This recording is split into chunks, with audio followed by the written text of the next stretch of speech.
nayo sadaka kwa ajili ya Injili. Naomba mbariki anjapo, mbariki atokapo, bariki kazi ya mikono yako, bariki lolote unalolifanya, bariki lolote unalolifanya. Lake liko wapi?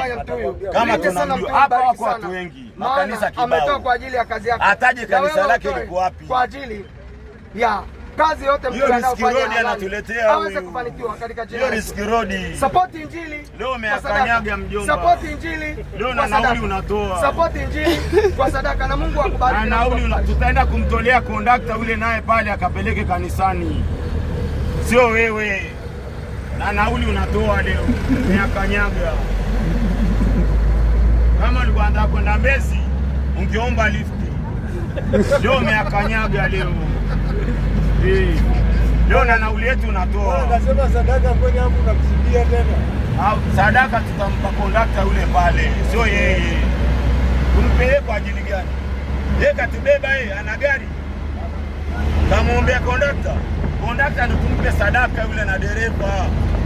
Tumwombee dereva, Mungu umetufikisha salama. Au unasemaje? Shika chochote kitu hicho hapa. Sio yeye. Tulete domoni hapa na hapa. Dereva katutoa mbali, kondakta katutoa mbali.